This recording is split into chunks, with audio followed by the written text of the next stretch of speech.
The velvet-lined secret compartment in the back of the safe shouldn't have been there. And the name on the driver's license certainly shouldn't have been Thomas Miller. Erica stared at the face in the photo, her husband's eyes, his jawline, his exact smile. But the name was a total stranger's. As she reached for a stack of old bank statements hidden beneath the ID, the heavy oak door of the study creaked open behind her. The house was supposed to be empty for another 3 hours. Mark stood in the doorway, his silhouette blocking the hall light, his hand still resting on the brass knob. He didn't move or reach for the light switch. He just watched her in the suffocating silence of the darkened room. "I thought you were at the charity meeting, Erica," he said, his voice a low, vibrating rumble that made the paper in her hand tremble. He took a single step forward, the floorboards groaning under his weight, and his eyes flicked toward the open safe. "What did you find?" The air in the hotel's service corridor smelled of bleach and stale coffee, the fluorescent lights buzzing like trapped insects. Erica Holt's heels clicked against the linoleum as she rounded the corner, her fingers already tightening around the plancher's edge. The catering manager, a wiry man with sweat darkening his collar, flinched when he saw her. "You told me the shrimp would be chilled?" she said, voice low but cutting through the clatter of trays. The man swallowed, his Adam's apple bobbing. "They're not. We just... Don't explain. Fix it." She didn't wait for a response, already turning toward the kitchen doors. The heat hit her first, grease and garlic and the metallic tang of raw meat. A line cook dropped a knife, the clang sharp enough to make her teeth ache. She ignored it, scanning the prep stations. The garnishes were wrong, too messy. Parsley sprigs scattered like confetti, lemon wedges uneven. "Who's in charge of plating?" she demanded. A woman in a stained apron wiped her hands on her thighs. "That'd be me." Erica stepped closer, close enough to see the fine hairs on the woman's forearm, the way her fingers trembled. These plates looked like they were dressed in the dark. She tapped a fork against a rim, the sound ringing like a bell. "Do it again." The woman's jaw set, but she nodded. Erica didn't wait to see if she'd comply. She moved on, past the dishwasher's steam, past the busboys stacking chairs with a rhythmic thud, thud, thud. Her phone buzzed in her pocket. Another message from the venue coordinator, no doubt. She silenced it without looking. At the service bar, a bartender fumbled with a bottle of gin. The glass slipped, hit the counter with a dull thunk. Liquid sloshed over the rim. Erica exhaled through her nose. "You're wasting product." He wiped his palms on his pants. "Sorry, ma'am. Won't happen." It already did. She reached past him, righted the bottle, lined up the glasses in a perfect row. Her reflection in the mirrored shelf was sharp, lips pressed thin, eyes dark. No room for error. Not tonight. Not ever.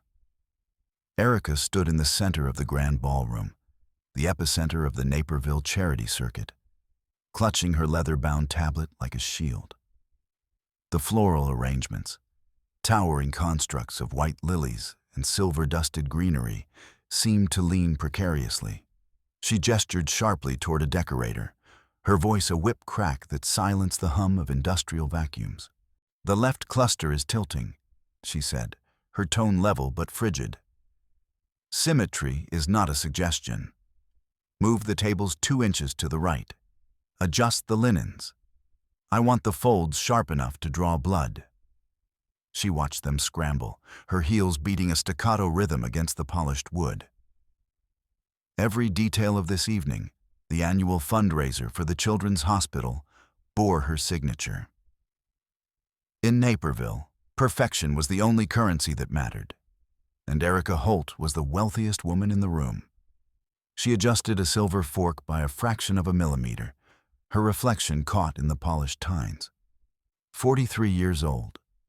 though the weekly Botox injections she administered in her bathroom while the children watched cartoons ensured she looked a decade younger. Her face was a mask of serene control, a masterpiece of social engineering. The drive home offered a brief respite, the suburban streets of Naperville unfolding in a grid of manicured lawns and colonial-style estates. She pulled her Mercedes into the circular driveway of the Holt residence, a sprawling house of white brick and black shutters that stood as a monument to her husband Mark's success. Inside, the air was cool, smelling of lemon wax and fresh eucalyptus. She trailed her fingers along the oak console in the foyer, checking for dust. Nothing. In the living room, she found the twins' school reports laid out on the coffee table in a precise row. She scanned the straight A's, the glowing comments from teachers at Greenwood Academy. Her children were as disciplined as her household. She straightened a throw pillow, ensuring its angle matched the geometric precision of the rug, then turned toward Mark's study. The room was a cavern of dark wood and heavy velvet curtains that choked out the afternoon sun. Erica inhaled the lingering scent of expensive tobacco and aged leather. She needed to find the property deeds for their summer house. The passport applications for Emily required proof of residency. Her fingers traced the spines of Mark's legal journals until she reached the lower bookshelf. She knelt, her knees pressing into the plush carpet. Behind a row of leather-bound volumes, her fingers found a microscopic seam in the wood. Mark was a man of systems, and Erica had spent 20 years learning them. She pressed the hidden catch, and a section of the oak paneling slid back with a whisper. The safe was a block of matte steel, its digital keypad glowing faintly in the dim light. She entered the combination, their wedding anniversary, a sequence Mark had never bothered to change. The mechanism gave a satisfying click. Inside, she found the expected: stacks of high-denomination bills, the family's insurance policies, a few pieces of heirloom jewelry. But as she reached for the folder at the very back, her palm brushed a protrusion on the rear wall of the safe. A dry, mechanical snap echoed in the quiet room. Erica froze, her heart hammering against her ribs. A small section of the interior lining had popped forward, revealing a narrow, velvet-lined niche. Her breath came in shallow hitches as she reached inside, her fingers closing around a thick leather envelope. It felt heavy, alien. She pulled it out, the leather cool and smelling of old dust. Inside were yellowed documents, a birth certificate, a social security card, and a tattered driver's license. She stared at the plastic card. The face staring back was undeniably Mark's. Though younger, leaner, with a hardness in the eyes she didn't recognize. But the name printed underneath the photo wasn't Mark Holt. It was Thomas Miller.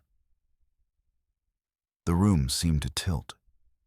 She shuffled through the papers, finding a passport and a set of old bank statements, all bearing the name Thomas Miller. Her throat constricted, the air in the study suddenly too thick to swallow. Who was Thomas Miller? And why was he living in her house, sleeping in her bed, fathering her children?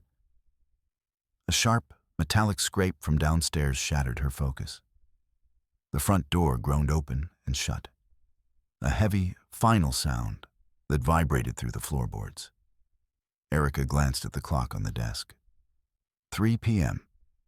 Mark wasn't supposed to be home for another 3 hours. His footsteps on the stairs were deliberate, rhythmic. Thud, thud, thud. He was whistling a low, tuneless melody.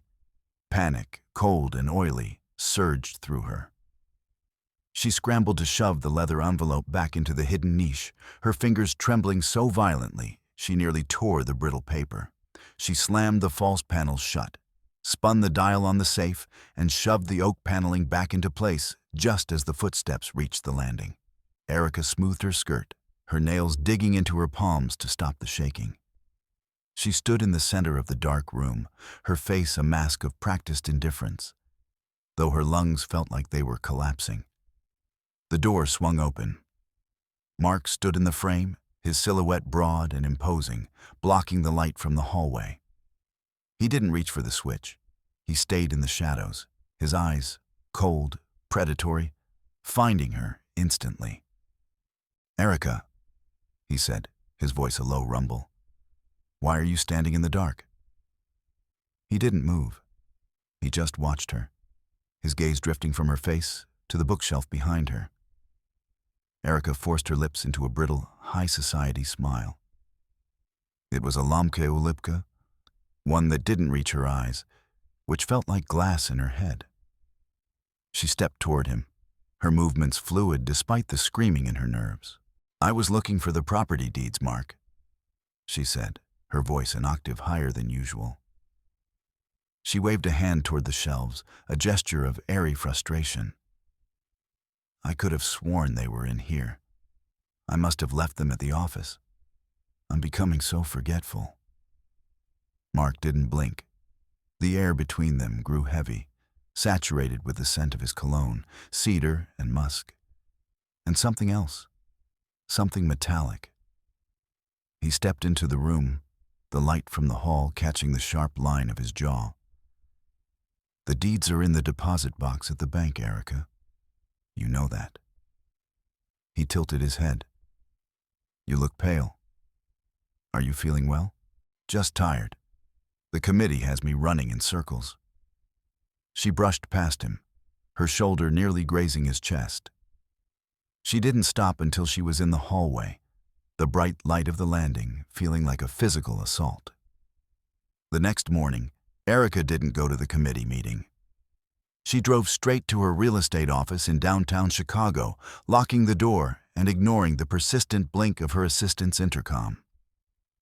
Her fingers flew across the keyboard, bypassing the standard firewall she used for client background checks. She entered the name. Thomas Miller. The screen flickered, then vomited a cascade of data. Grainy newspaper headlines from 20 years ago scrolled past. Miller empire collapses. Investors ruined in multi-million-dollar Ponzi scheme. CEO vanishes. She stared at a digital scan of a tabloid cover. A younger Mark, Thomas, was being led out of a building, a jacket draped over his handcuffed wrists. The dates matched perfectly. Thomas Miller had disappeared exactly 3 months before Mark Holt had moved to Illinois with a clean slate and a mysterious inheritance. A cold sweat soaked through her silk blouse. She wasn't just married to a stranger. She was married to a ghost who had built their life on the charred remains of 1,000 ruined families. She met Richard Green in a corner booth of a diner where the coffee tasted like burnt beans and the air was thick with the smell of old grease. Richard was a man who looked like he'd slept in his suit for a week, his eyes tired but sharp. He listened as Erica spoke in a low whisper, framing her discovery as a hypothetical situation involving a client. Richard didn't look at his coffee. He looked at her. "If this client exists, Erica, she's in a hole so deep she might never see the sun again. Using a dead man's identity to secure millions in assets, that's federal. Fraud, identity theft, money laundering. If the FBI gets a whiff, they'll seize everything. The house, the cars, the bank accounts. Every cent she thinks she has is legally non-existent." Erica felt her heart skip a beat.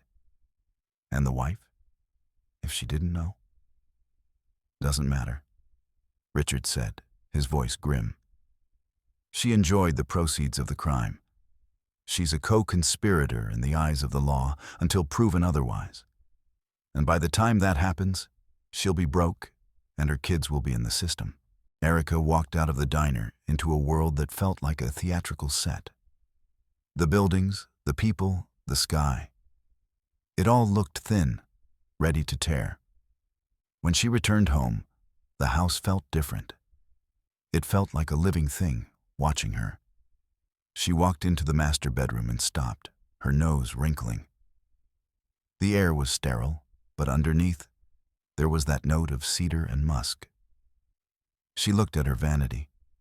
Her jewelry box had been moved, only by a millimeter, but she noticed. She opened her dresser. Her silk slips were folded with a terrifying military precision that wasn't her own. Mark had been through her things. He was hunting her. She knelt on the bed, her eyes scanning the ceiling. Naperville was safe, but the house was a fortress.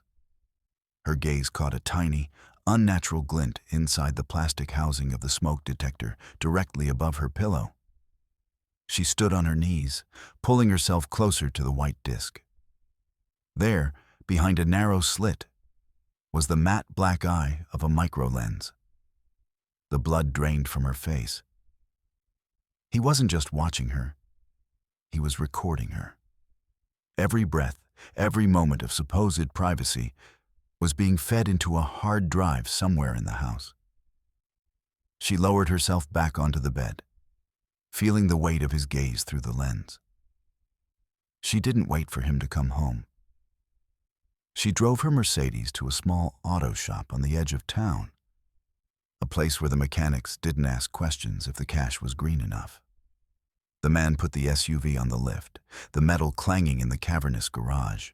"Found it," the mechanic said, pointing to a black magnetic block tucked behind the rear wheel well.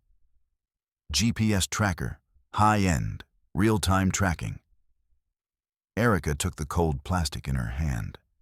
It felt like a leech. Mark had turned her car into an electronic leash.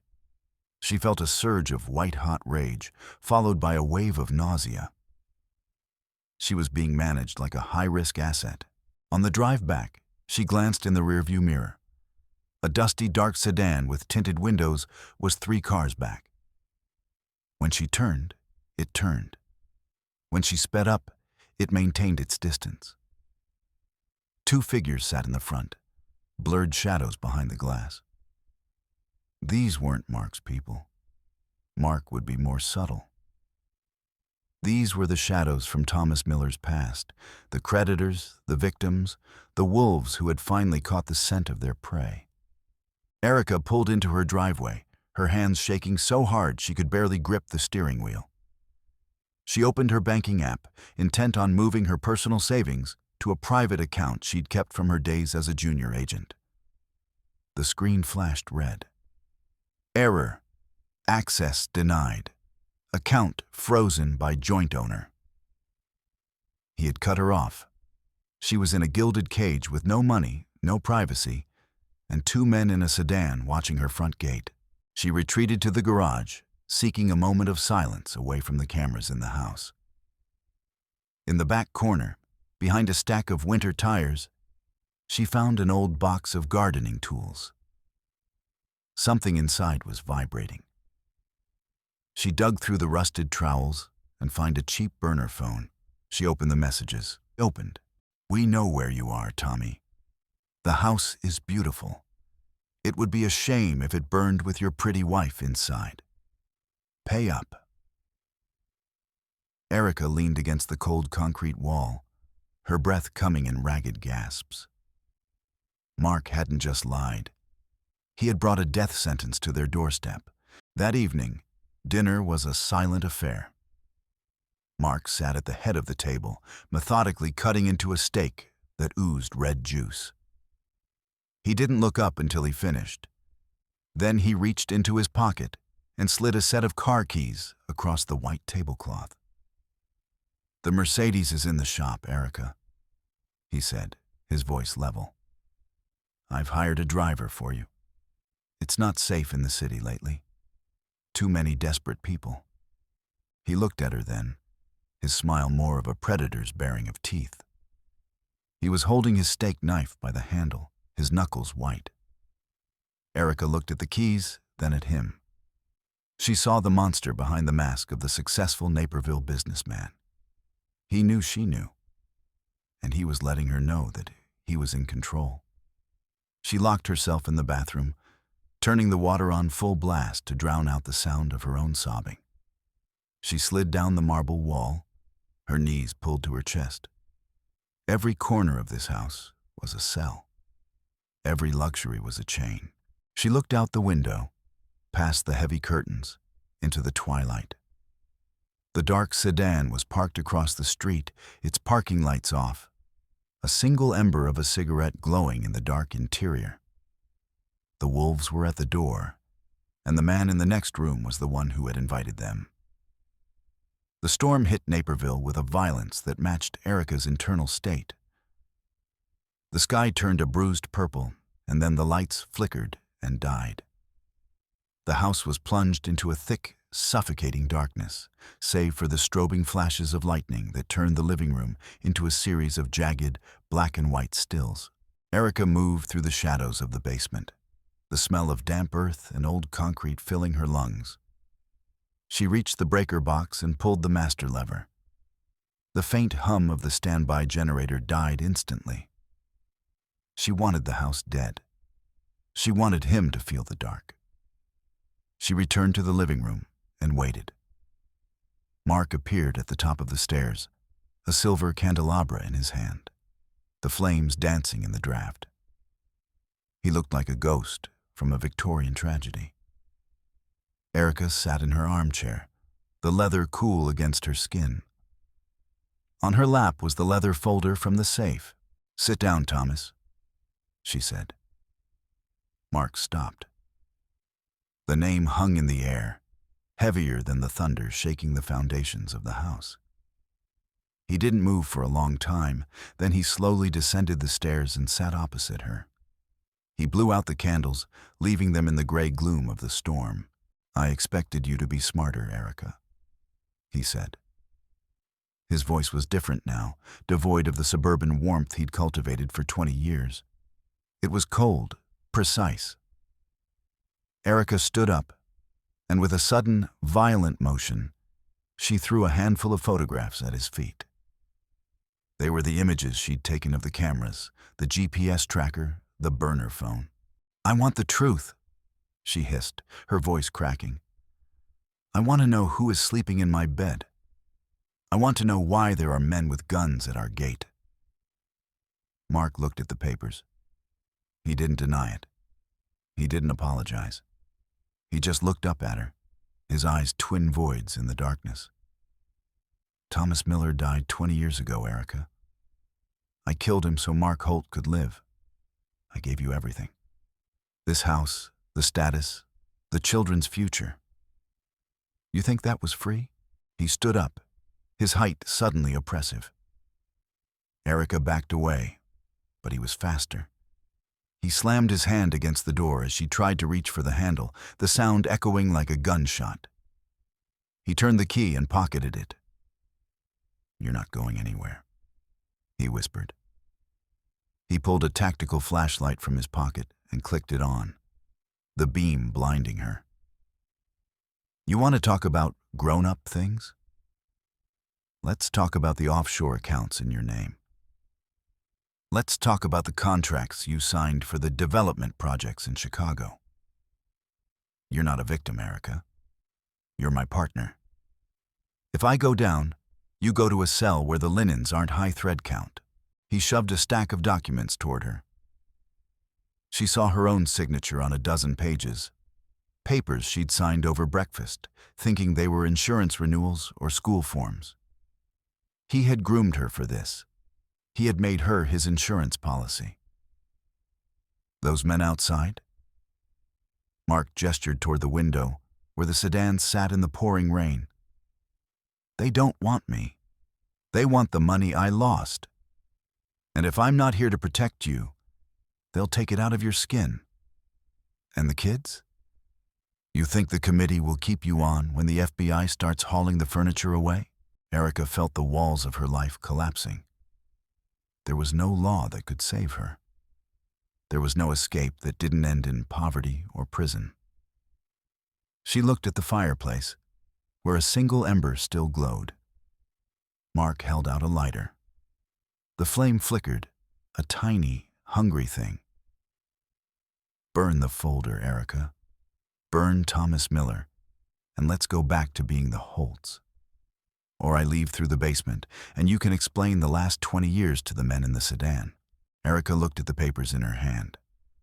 Her life, her children's lives, hung on a few ounces of wood pulp and ink.